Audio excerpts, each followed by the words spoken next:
Nathaniel, I cannot continue living a lie.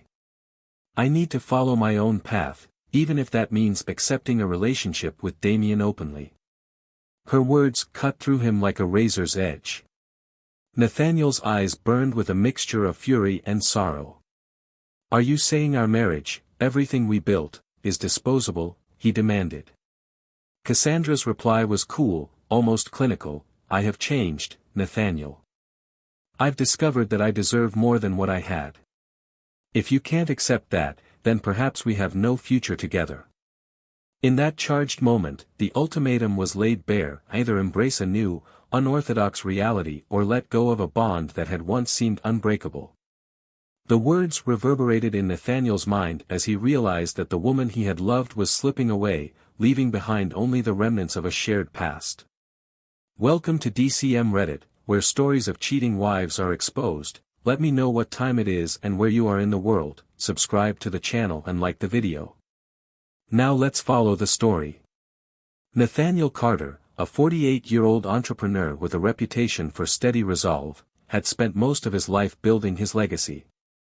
Once an innovative architect, he now helmed a successful construction firm in the quiet suburban enclave of Silver Grove.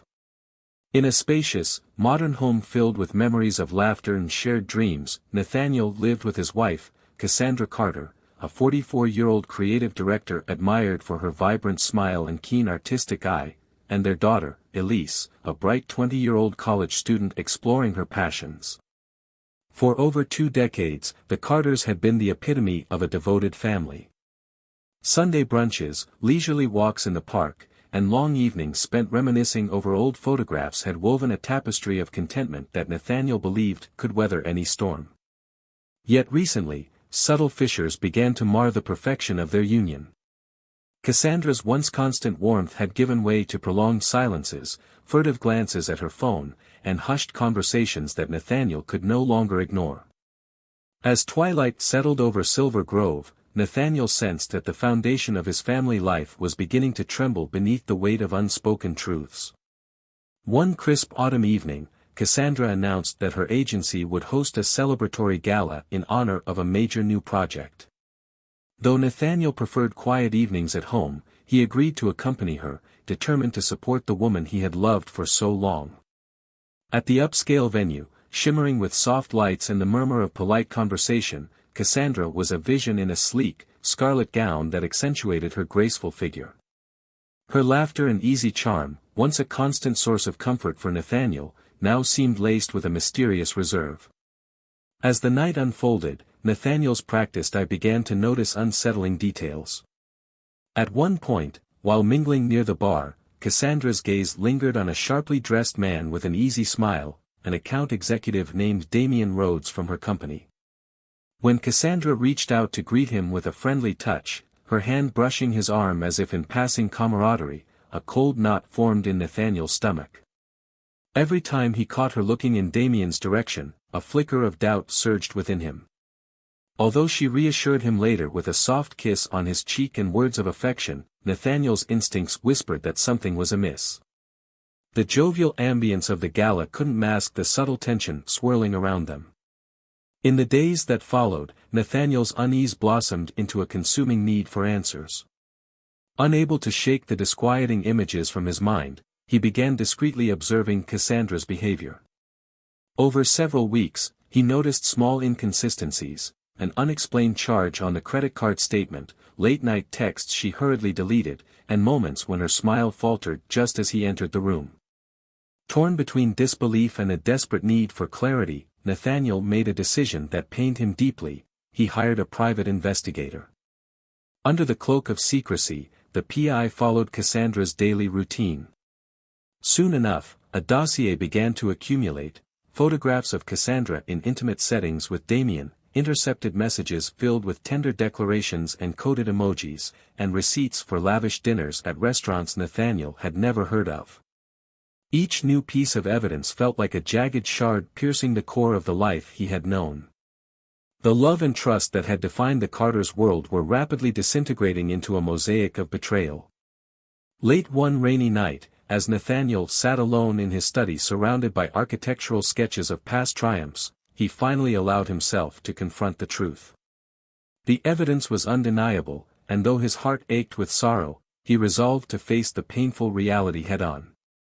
In that moment, the quiet hum of the rain became a somber chorus to the end of an era. The following evening, when the house lay hushed under a slate sky, Nathaniel found Cassandra in the living room. The space, once filled with shared warmth and gentle conversation, now felt cold and cavernous.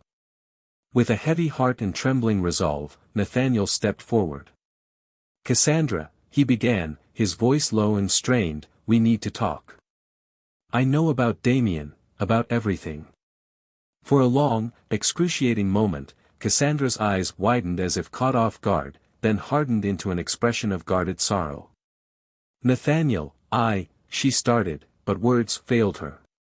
Finally, in a voice barely above a whisper, she confessed, "I never meant to hurt you. It started as something innocent, a friendship that I let slip away. But somewhere along the line, it changed. I'm so sorry." Nathaniel felt as if the ground had crumbled beneath him.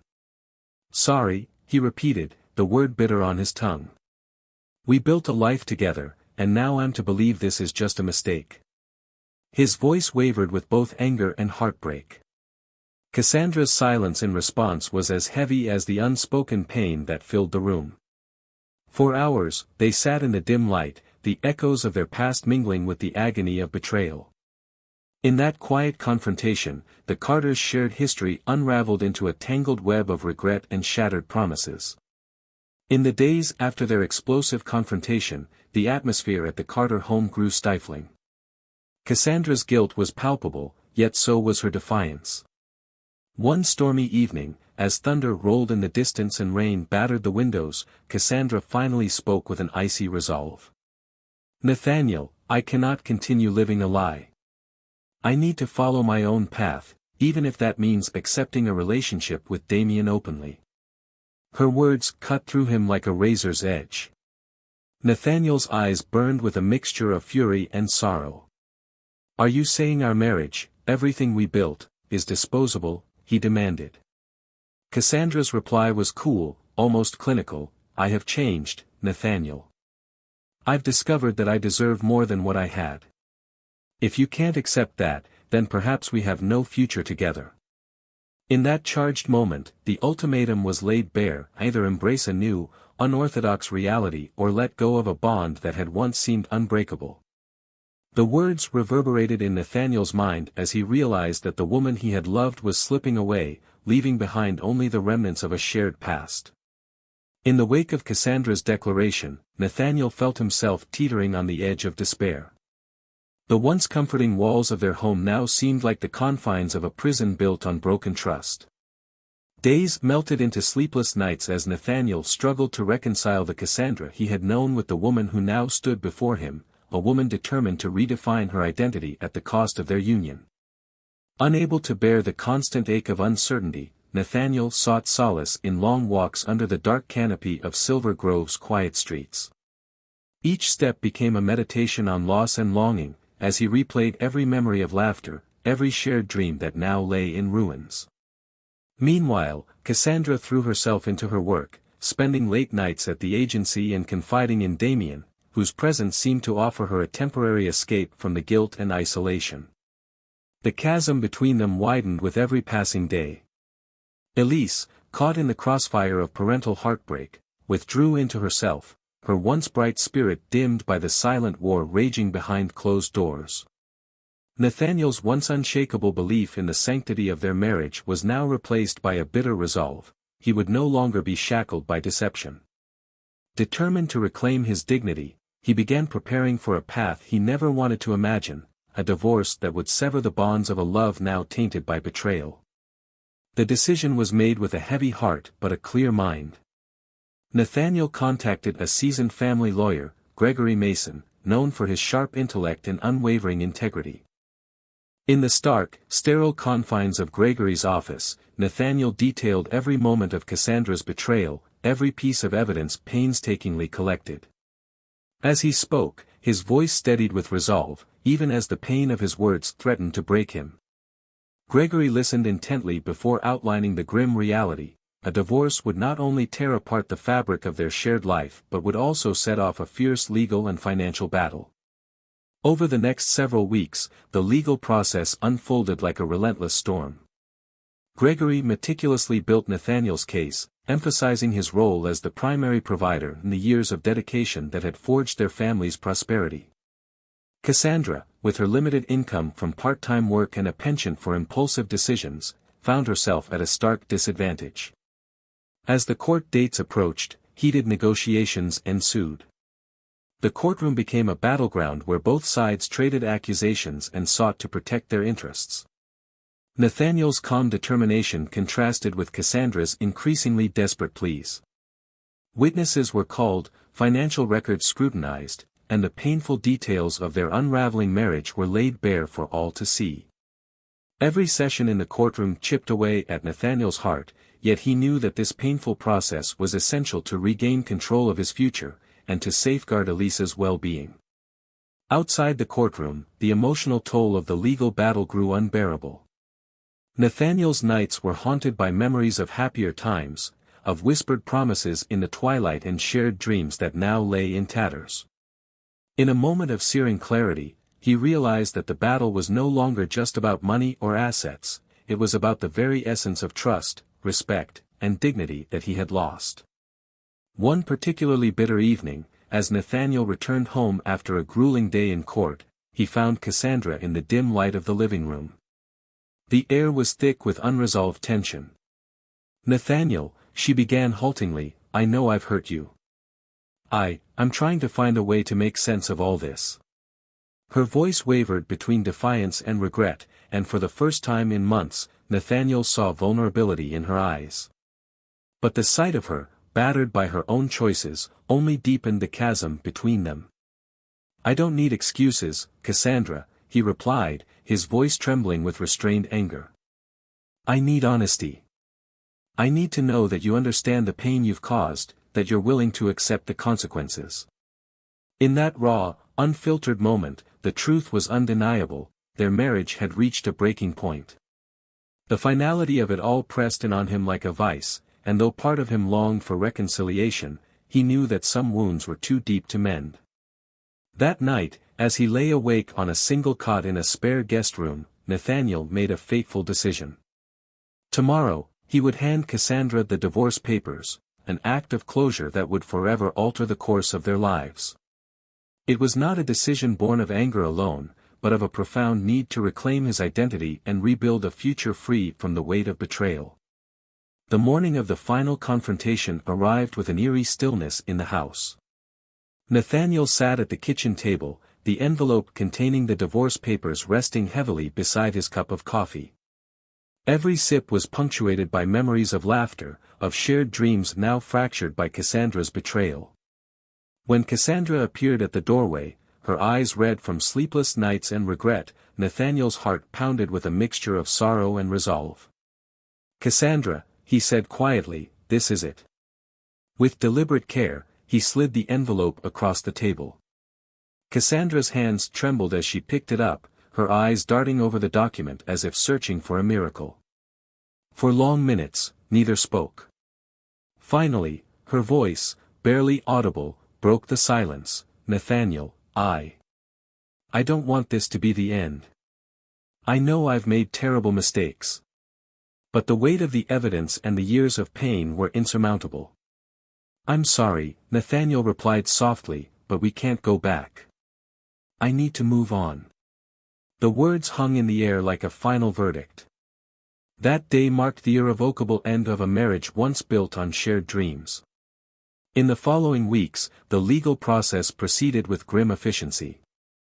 The courtroom became the final stage where years of betrayal were dissected and weighed, and the settlement, though harsh, ensured that Nathaniel's hard-won assets and Elisa's future would be protected. Cassandra was left to confront the consequences of her choices, her once bright prospects now clouded by regret and isolation. In the aftermath of the divorce, Nathaniel embarked on the slow, arduous journey toward healing. The home he once shared with Cassandra, filled with memories of joy and sorrow alike, now felt like a sacred space dedicated to rebuilding. He threw himself into his work, channeling the raw pain of betrayal into innovative designs and community projects that sought to uplift others who had faced similar hardships. Elise, though devastated by the collapse of her parents' marriage, began to find solace in her studies and the quiet support of close friends. With time, she learned that even in the midst of heartbreak, there could be moments of beauty and hope. Nathaniel, ever the pillar of strength, worked tirelessly to create an environment where both he and his daughter could grow and thrive. Across town, Cassandra's life took a different, more painful trajectory. Isolated by her own choices and faced with the stark reality of limited financial security, she struggled to rebuild. Late nights were spent in quiet introspection, and the vibrant woman she once was seemed buried beneath layers of regret. Yet, even as she grappled with the fallout of her actions, there flickered a faint hope, a desire to one day understand herself and perhaps, in time, find forgiveness. Story stands as a testament to the complexity of human relationships, the corrosive nature of betrayal, and the bittersweet journey toward personal redemption. Nathaniel Carter, scarred by the wounds of infidelity and shattered trust, emerged from the darkness with a renewed sense of purpose, a determination to build a future rooted in integrity, resilience, and hope. Though the echoes of the past would forever remain, they no longer defined him. Instead, they served as a reminder that even the deepest wounds could give rise to new beginnings. Cassandra, for all her missteps and regrets, began a slow, painful journey toward self-discovery. In the quiet solitude of her new existence, she learned that redemption was not found in denying the past but in accepting it, no matter how harshly it had been written. And Elise, caught between the ruins of a once united family and the promise of a brighter future, discovered that even in loss there was room for growth and transformation. In the end, both sides learned that life's most profound lessons are often etched in the scars of our broken promises. Though their paths diverged, the Carter's story became a mosaic of pain and hope, a reminder that every ending is the prelude to a new beginning. Dear listeners, thank you for joining me on this journey through shattered vows, the bitter taste of deception, and the slow, sure rise of renewal. Please share your thoughts in the comments below, and if this story moved you, remember to like, share, and subscribe for more tales of transformation and hope.